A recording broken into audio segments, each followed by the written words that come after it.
Welcome to Tournament in a TeaBreak. I am Satar from Britwatch Sports. And my name is Rene Denfeld from my tennis. And we are at the end of day 1, 2, 3, 4. Quattro. Hurrah! Wrong country. We're at the end of day 4, and you can forgive you can forgive us for being a little bit confused. But I'm guessing that world number 1 on the women's side, Simona Halep, probably feels a tad confused, as it's taken her 4 days to actually get on court, and it wasn't exactly easy getting over the line for her, was it? No, the start was not the most inspiring one, I suppose. To be fair, Halep was a complete pro about the fact that she was playing only on day 4. She was like, it's the weather, you can't help it, what can you do if your schedule lasts on a day when it rains and you've got another match overlapping. So yeah. She was super professional about that. And as for the start of the match she just came out flat in the nervous. No, she said she was nervous, but as a result she was playing really tight, pretty flat stuff for the first 30-40 minutes, and then she started like clicking into gear a little bit more, and at the end got the win 2-6, 6-1, 6-1 over USA's Ali Risk. So got everything sorted at the end, but it took her a while to get going. Yeah. I mean, she's through. What was probably slightly more impressive a little later on in the day was Alexander Zverev getting through would you believe, his first 5-set win at Roland Garros?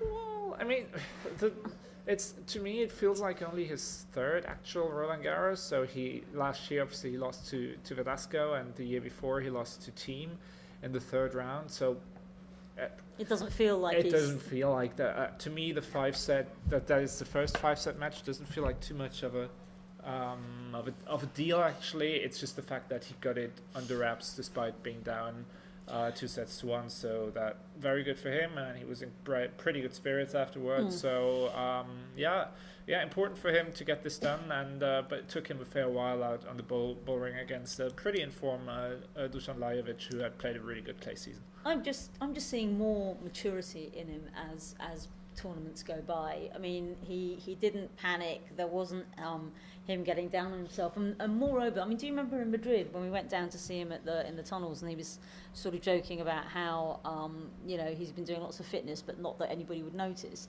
But it's obviously, this is what I said to you before. He's very reminiscent to me of Andy Murray when he was like going from scrawny to brawny, because he did have the stamina to do this. He has been putting in that work. Yep. What's the hell machine the VersaClimber. The VersaClimber. That was the word that was also casually dropped by Alexander Zverev today in press. That's one of the things that he's been doing, and he has added on a fair bit of.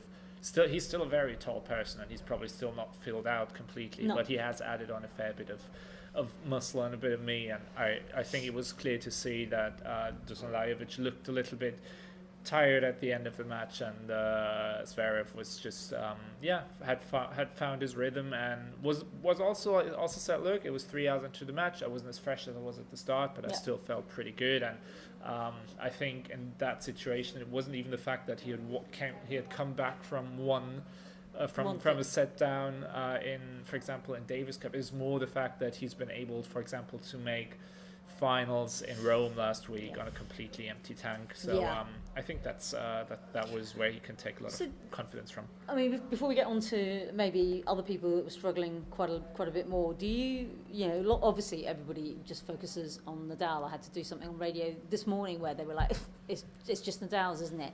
Do we actually feel relatively confident that maybe in the second week he could at least mount a bit of a challenge and give Nadal a hard time? Zverev? Well, anybody, but Zverev in particular, if he made it all the way through to the end. I think it's a matchup-related issue. I was surprised to see. I mean, Bolelli played pretty well the other day, but I was surprised to see Nadal having to struggle that much not to go into a fourth set.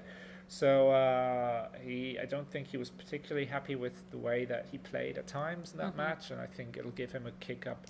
A kick essentially to just raise his level, and I personally don't see anyone just challenging him that much that will see anyone other than Rafael Nadal hoist the trophy in a couple of weeks. But I would enjoy seeing someone really step up and push him. Yeah. For example, the way that Zverev pushed him in the Rome finals. If it hadn't been for the rain, I think he would have had him. Could have, possibly. It's a bit of coulda, shoulda. Yeah. But it would be good to see. Just not because I have anything against Nadal or anything at all. Just because you would like to see it a little more competitive than, for example, Nadal's run to the finals or to the title here last year, which felt like a completely foregone conclusion. Yeah. And that's just what it was.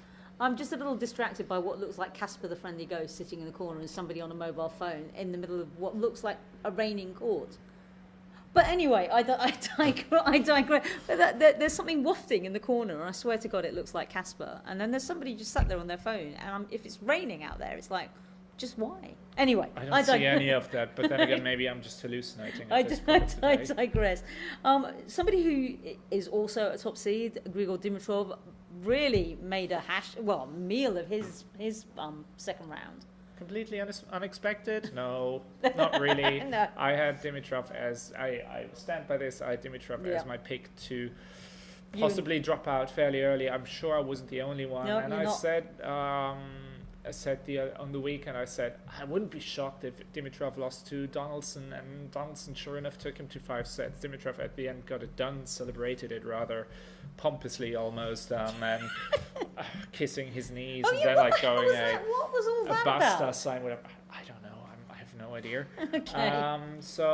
But yeah, got through it. I mean, for some people, it's just that they need that tough match to maybe finally just get going. Maybe he did. Maybe that was the match, but he just as well could lose in the third round. I just haven't been sold on him for the past few weeks. Haven't been sold on what I've seen from him here, and seeds at the bottom half struggling a little bit today. Whether that was Zverev, Nishikori as well, having a hard time with pair on center court, or on the same note, Grigor Dimitrov. Yes. Yeah. Okay. Obviously, we left. We were lucky with the weather, I think, today. Yes. We actually managed to get play until I think almost 10:15, and Cameron Norrie staged quite a surprise comeback. It looks like he was struggling with stomach cramps, not feeling particularly well, looking very uncomfortable at some stages, but managed to capitalise on Luca Pouille just literally going off the boil.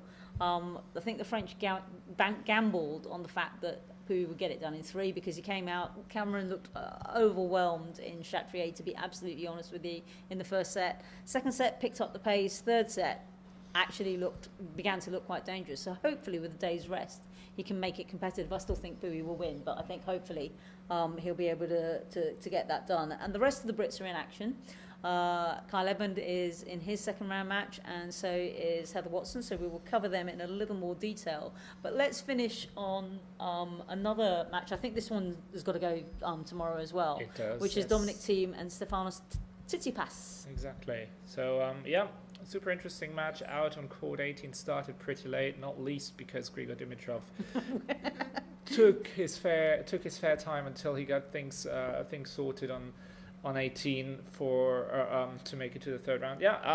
Interesting second round match. I know a lot of people were lamenting the fact that it's out on 18 and that is a